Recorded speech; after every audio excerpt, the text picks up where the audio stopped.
വറഹ്മത്തുള്ളാഹ്. പ്രിയപ്പെട്ട മക്കളെ,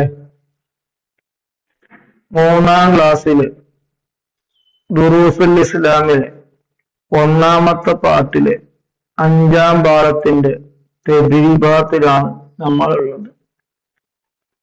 ജുനൂദുല്ലാഹ് എന്ന് കാണും. ആദ്യം തന്നെ നഖറഉ വ നഫ്ഹമു, വായിച്ച് മനസ്സിലാക്കാനാണ്.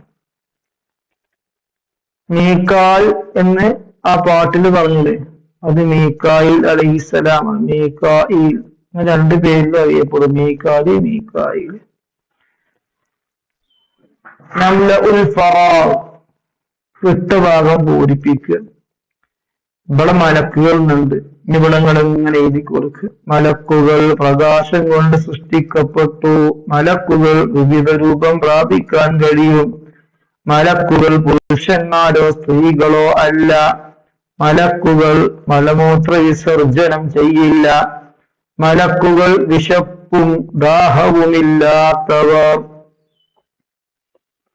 ഇങ്ങനെ വരും. ഇനി 10 മലക്കുകളുടെ പേര് എഴുതണം. ആ പാട്ട് പഠിച്ചാൽ ഉണ്ടാവും, പക്ഷെ എഴുതും വേണം.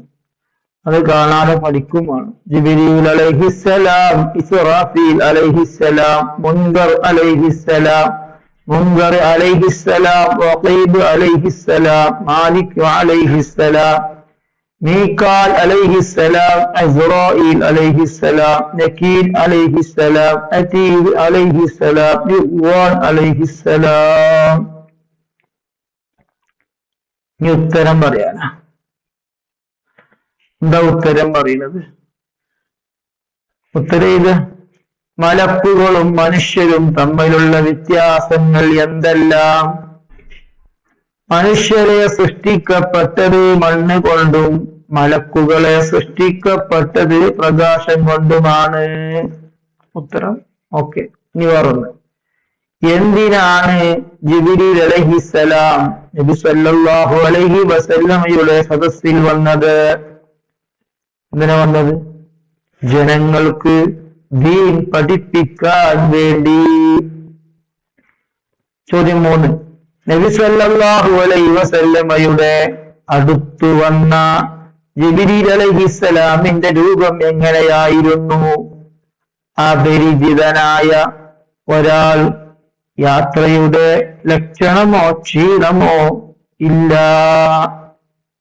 അയാളിൽ ഉണ്ടായിരുന്നില്ല. ഈ സെന്റൻസ് ഉണ്ടാക്കാൻ നമുക്കിങ്ങനെ ഉണ്ടാക്കി നോക്ക്.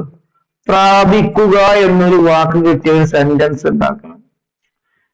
വിവിധ രൂപം പ്രാപിക്കാൻ കഴിയും. കൽപ്പന അനുസരിച്ചു, ഇതൊരു കലിമത്ത, ഒരു പദം. അതുകൊണ്ടൊരു സെന്റൻസ് ഉണ്ടാക്കണം. അള്ളാഹുവിന്റെ കൽപ്പന അനുസരിച്ച് മാത്രം പ്രവർത്തിക്കും. പഠിപ്പിച്ചു, ഇതൊരു പദ, പഠിപ്പിച്ചു, ഒരു സെന്റൻസ്. ജിബ്രീൽ അലൈഹിസ്സലാം ദീൻ പഠിപ്പിച്ചു. അത്ഭുതപ്പെട്ടു, ഒരു സെന്റൻസ് ആക്കി മാറ്റണം. സ്വഹാബികൾ അത്ഭുതപ്പെട്ടു. ആഗതൻ സെന്റൻസ് ആക്കണം. ആഗതന്റെ വരവ് സ്വഹാബികളെ അത്ഭുതപ്പെടുത്തി. അൽഹംദുലില്ലാഹ്, പടച്ച റബ്ബേ നീ കബൂലാക്കണേ അല്ലാഹ്. ഞങ്ങളെ ഉമ്മമാർക്ക്, ഉപ്പമാർക്ക്, ഉസ്താദുമാർക്ക് മഗ്ഫിറത്ത് നൽകണേ അല്ലാഹ്. മരണപ്പെട്ടവരെ ഖബർ നീ സ്വർഗ്ഗാക്കണേ അല്ലാഹ്. ജീവിച്ചിരിക്കുന്നവർക്ക് ആരോഗ്യവും ആയുസ്സും നിന്റെ ഇഷ്ടത്തിലായി നൽകണേ അല്ലാഹ്. ഞങ്ങൾക്ക് നല്ല ബുദ്ധി തരണേ അല്ലാഹ്.